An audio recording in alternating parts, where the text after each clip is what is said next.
Hello. Ooh, hello, people. Hello, people. Hello, people. It's Friday. So, as a lot of you gathered, I always say that I am, I am, I'm in love with love. I'll never say that I am love. I think if there's anyone who deserved that title is Jesus, because Jesus was love. So for me to say that I am love, nah, man. Obviously, as much as I wouldn't want to be, I'd say, love unconditional. Nah, human beings, we far too imperfect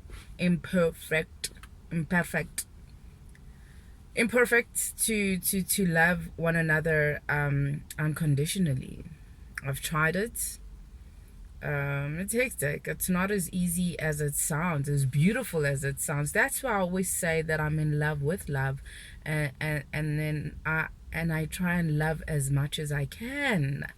Love is beautiful. That's just in my DNA. It's in my DNA. So no matter how hard life was for me or how good life is, good or bad, there was always some love. There was love in my. Anyway, don't worry about that. So bottom line is there's nothing more beautiful than someone that had like a negative past, an intense past, and someone that lived a thuggish life, where that person was a menace to a society, where that person was dangerous to the society and dangerous to themselves, and they're not spoken of, they are spoken of in the community as being dangerous, etc., and just living this thuggish life. So where I grew up around people like that. I grew up in the project flats. I grew up with poor whites, where majority of them, like, guys, I'm talking about the original gangsters. I look at these kids now talking about the number and everything, and I'm like, okay, I see it, but if you had to go back in time, so I was always quite young. I'd be perhaps maybe like the only girl cruising around with these guys and stuff like that. And the only reason I did it, again, I told you I rebelled growing up. So these eyes have seen a lot of things. That's why I love God the way that I do, because I know a lot of people that's dead or in prison, two places, dead or in prison. So the fact that I made it can only be God. That's why I love God so much. So that's just a chapter of my life where I had to see and endure. That's why I keep telling you that I was trained in the wilderness, because these eyes have seen a lot. They've seen a lot. It's my journey.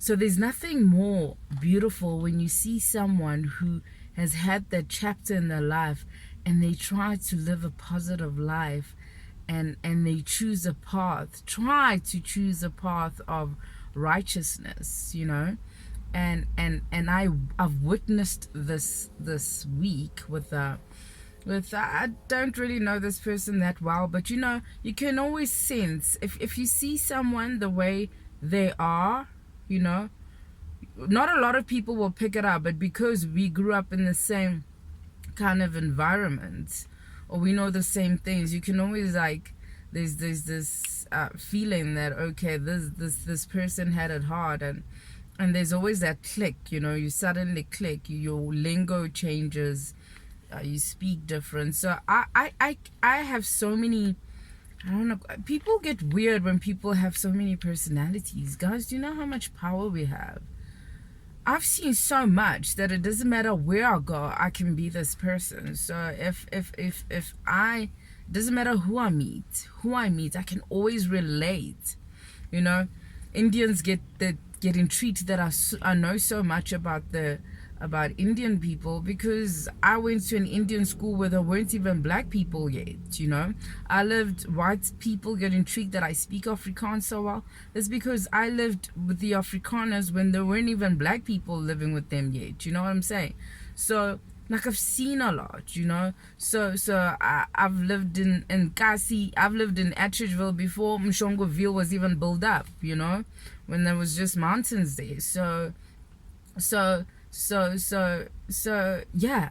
But bottom line is, again, I spoke to this cat, right? I think he's going for his 50s, right? And you can see he's trying to better his life. He's got a job. They've given him a job in this corporate place, and yeah, he's married and he's got children, and he's been with the wife for a very long time. And so I called him, me being me, I called him and I asked him, and I said to him, I said, can I ask you something? May I ask you something? Look, if you don't want to answer it, that's fine. I said, so tell me more about your background. And you know what he said didn't surprise me at all.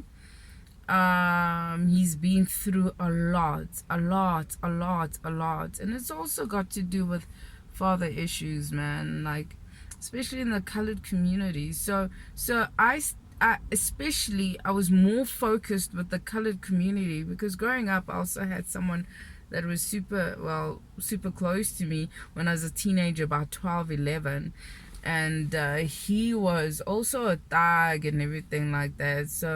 So I've seen him turn like really bad, like bad. My brother, who's late, also made a choice of just thugging out there again, daddy issues, you know. But and I lost my brother to the streets.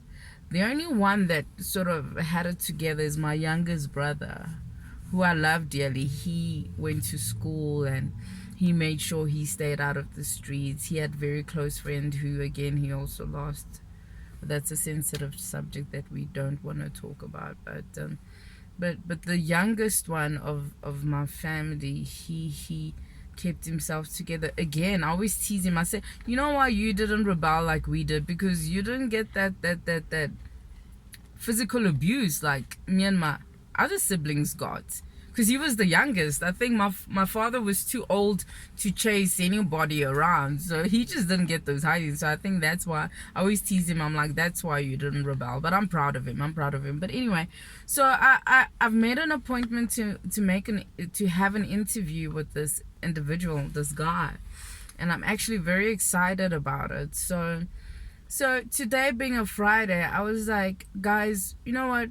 When you see people, not everyone we don't have the same background. And when you see a person that comes from, like, maybe did time in jail,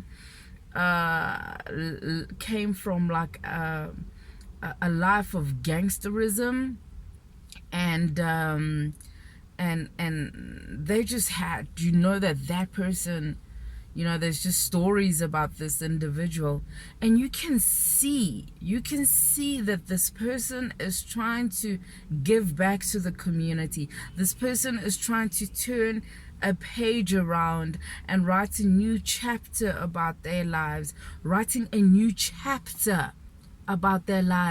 making the world give them a second chance. Be patient with those people. Love those people. Tell them that you notice how much they're changing, especially families that have one or two rebellious kids, or even like what I was trying to say with these OGs, right? It's very hard for them to be appreciated in society. So I asked him again, but I asked him in this interview, so when he feels triggered, and then he just gets flashbacks of being angry, and society can disown him, like, what does he do to cool himself? Because there's something with OGs like that, you know. And they're trying to, like, for example, I'll give you an example with, what's his name, the boxer Mike Tyson. I dig him, you know. People like that, you know, they can easily get triggers because of things in the past. So if they trying to be good and we're not helping them, I mean, that's when again Jesus, you saw what Jesus did. You saw who Jesus hung around with, thugs, you know, these people. And these people had hope because they saw love. They saw love. So instead of judging a person with all these tattoos, instead of judging a person because they don't speak better than you, you speak better than them, and instead of judging them because they've decided to have a job at ShopRite Checkers, picking up boxes and or whatever, it's a job, at least they're not doing crime in the streets. So I'm gonna talk about this because that's where I'm from, and I'm excited about the interview. So when you see people from a broken past trying to make it in life, trying to turn their life around, just give them support. Give them support. It helps. It's better than love. You know, love can change a person. And if we did that amongst each other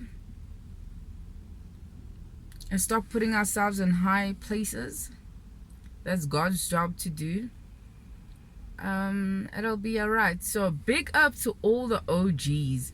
Big up to all the guys that did time in prison. Big up to all the guys that did so much bad, and then you finally repent. You truly repented. You truly repented. You truly changed your ways. I pray to God that you trust God in this journey. It's not easy. You have to take it a day at a time. You see? Trust God in this journey.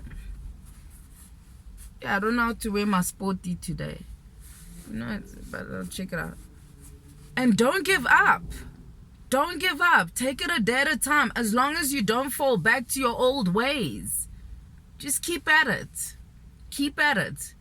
If you stop drinking and doing drugs to be a better person, well done. Salute, Ndota.